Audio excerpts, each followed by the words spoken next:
ఓంకారం శక్తిరూపకం ఓంకారం బుధకం చైవ వకారాయ నమో నమః.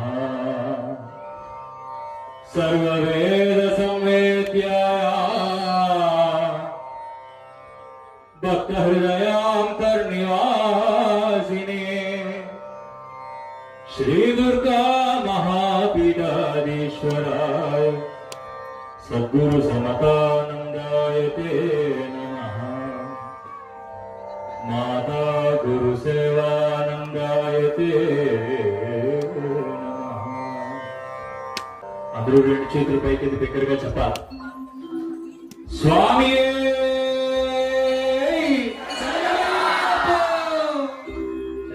చాలా మంది గొంతులు పెట్టట్లా. మన వాళ్ళు నా కార్యక్రమం పెంచేటప్పుడు ఎప్పుడో 2019లో కోలుపల్లి పరిస్థితిలో చూసి అప్పటి నుంచి స్వామిని ఎప్పుడు తీసుకురావాలా, ఏ సందర్భం వస్తుందా చూస్తున్నాం స్వామి. మరి ఈసారి అందరూ కలిపి మాలేసాం, చక్కగా స్వామి దీక్ష చేస్తున్నాం. మరి అనుకోకుండా పడి పూజలు చేసుకుంటున్నాం. మీరు ఖచ్చితంగా రావాలి అంటే నేను అప్పుడు ఒకటే అడిగాను, వస్తాను కానీ భక్తులు వస్తారా అని అడిగాను. ఎవరిని అడిగాను? మాలేసిన వస్తారు, ఇది తప్పదు. భక్తులు వస్తారా అని అడిగాను. భక్తులు అంటే ఎవరు? గ్రామ ప్రజలు. స్వామి మా గ్రామ ప్రజలు కొద్ది స్టార్టింగ్ ప్రాబ్లమే తప్పితే స్టార్ట్ అయితే మాత్రం మరి ఎక్కడ ఆగరు, బ్రహ్మాండంగా హాజరవుతారని చెప్తే నేను అదే హుషారు మీద ఉంటాను అనుకుని ఆ మాట నమ్మేసి వచ్చేసాను. ఒకవేళ చెప్పింది నిజమే అయితే గట్టిగా చెప్తారు, మళ్ళీ ఒకసారి ట్రై చేయాలి. స్వామి ఎంత బాగుంది కదా, చాలా సంతోషం. మరి ఇవాళ శబరిమలలో ఉండేటువంటి అయ్యప్ప స్వామి ఈ బియ్యాలపేట కదిలి వచ్చాడు అనబడేటువంటి పరిస్థితుల్లో మరి చక్కగా పండితులందరూ కలిపి వేద మంత్ర ఘోషలతో చక్కనైనటువంటి పూజను ఇప్పుడు జరిపించారు. నలుపు రంగు అనబడేటువంటిది అశుభానికి చిహ్నమని మనం నమ్ముతాం, నిజమేనా? నలుపు రంగు అశుభానికి చిహ్నం, అలాగే నలుపు రంగు అజ్ఞానానికి కూడా చిహ్నమని.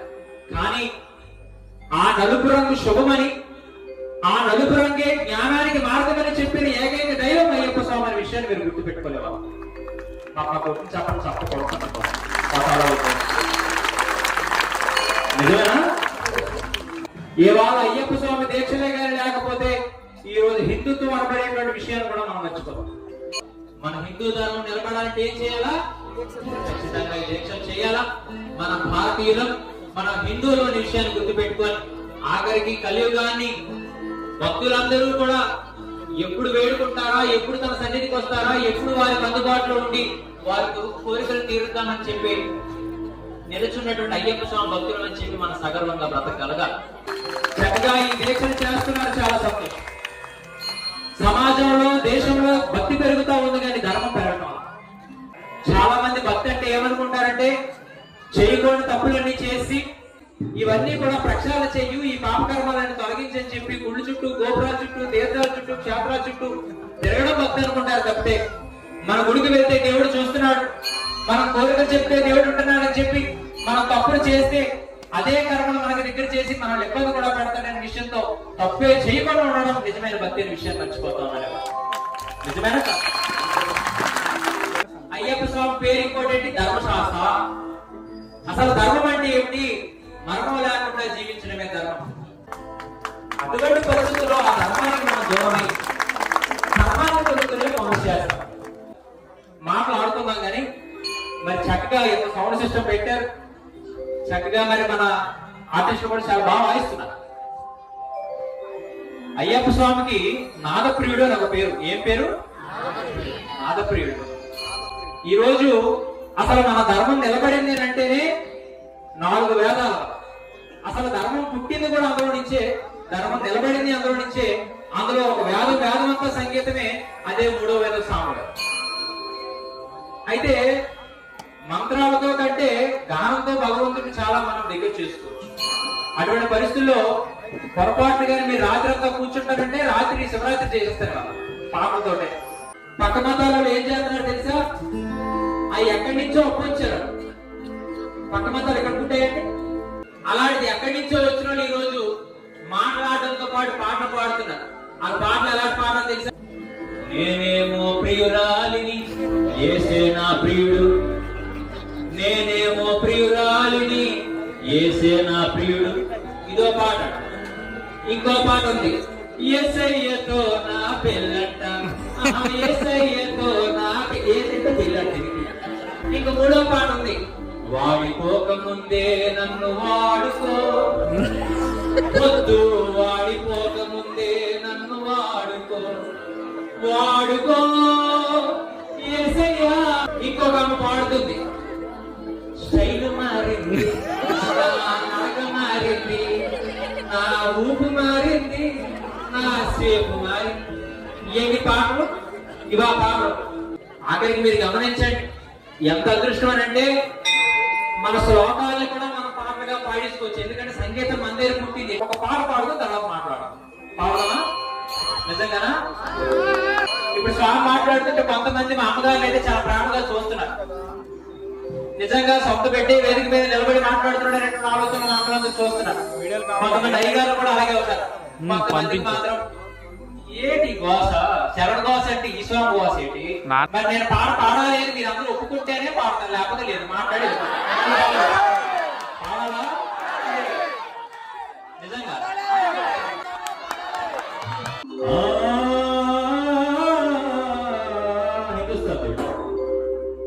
అదిగదిగో వస్తున్నాడు అయ్యప్ప స్వామి, అందరినీ కరుణిస్తాడు. ఇదిగిదిగో ఇక్కడ చూడు అయ్యప్ప స్వామి, పులిపైన కూర్చున్నాడు. ఈ 18 మెట్లు మీద తానున్నాడు. ఈ 18 మెట్లు మీద స్వామున్నాడు. 14 లోకాలు పాలిస్తాడు. బియ్యాల పేటలోన వెలసున్నాడు. ఈ బియ్యాల పేటలోన నిలచున్నాడు. భయభ్రాంతులు తీర్చంగా దీవిస్తాడు. అదిగదిగో వస్తున్నాడు అయ్యప్ప స్వామి, అందరినీ కరుణిస్తాడు. అదిగదిగో వస్తున్నాడు అయ్యప్ప స్వామి, అందరినీ కరుణిస్తాడు. ఇదిగదిగో ఇక్కడ చూడు అయ్యప్ప స్వామి, పులిపైన కూర్చున్నాడు. ఇదిగదిగో ఇక్కడ చూడు అయ్యప్ప స్వామి, పులిపైన కూర్చున్నాడు. 18 మెట్లు మీద తానున్నాడు. 18 మెట్లు మీద తానున్నాడు.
మహిషను చంపిన వీరుడు అతడు,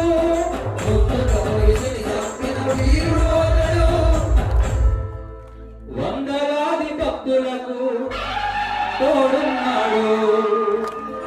అదిగదిగో వస్తున్నాడు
తీరములో ఇంపుగా వెళుతున్నాడు, తీరములో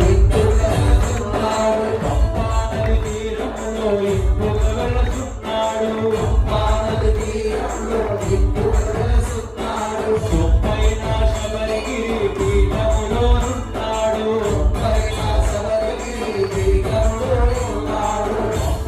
తీరములో ఇంపుగా వెళుతున్నాడు, సొప్పైన శబరిగిరి పీఠములో ఉన్నాడు, సంపద సౌభాగ్యాలను కలిగిస్తాడు, సంపద సౌభాగ్యాలను కలిగిస్తాడు,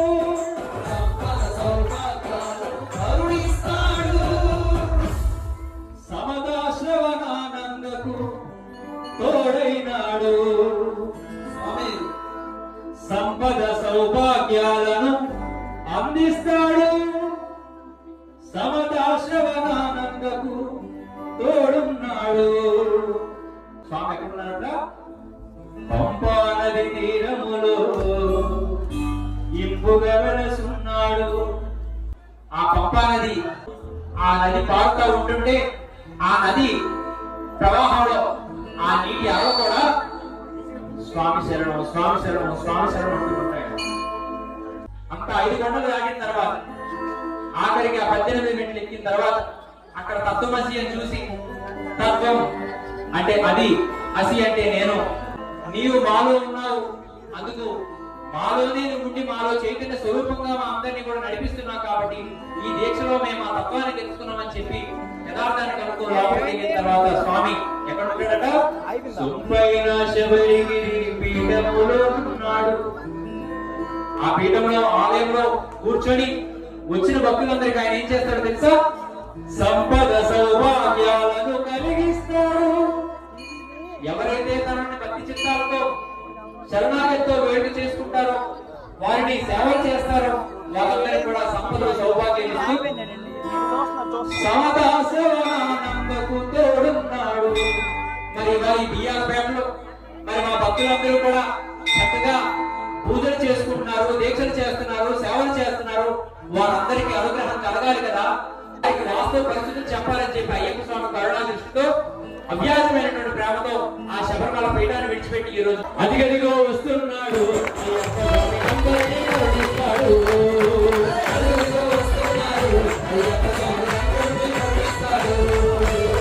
మళ్ళా అయ్యప్ప స్వామి అక్కడి నుంచి ఇక్కడ రావాలంటే బస్సు, ఫ్లైట్, ట్రైన్, కార్ ఎక్కగల మనోసంకల్పం.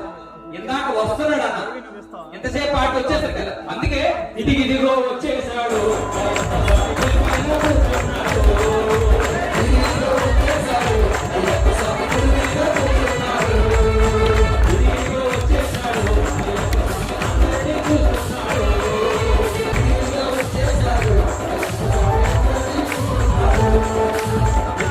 వచ్చేసాడు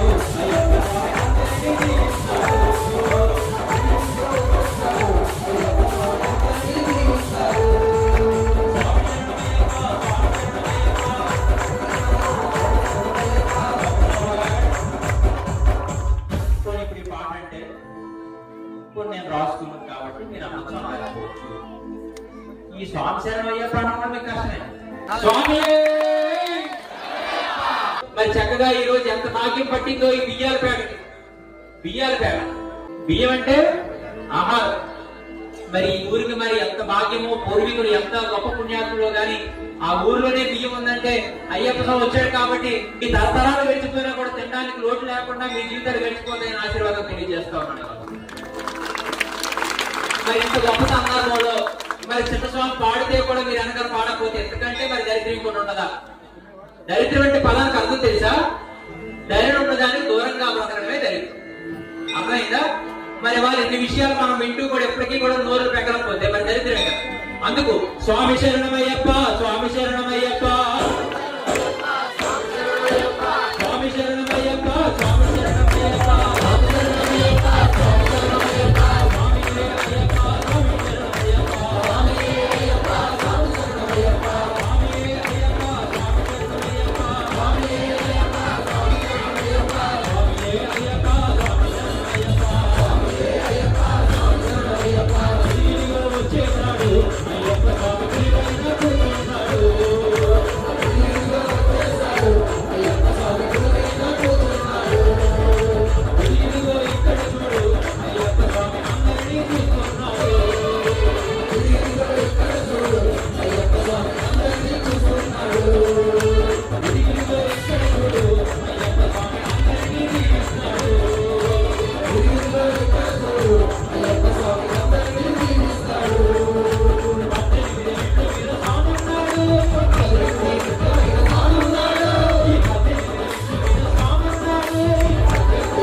చేసుకెళ్ళిపోతాం. ఆ సమయాన్ని ఎలా సద్వినియోగపరచుకోవాలో తెలిసిన వాడే గొప్ప మహాత్ముడు అవుతాడు.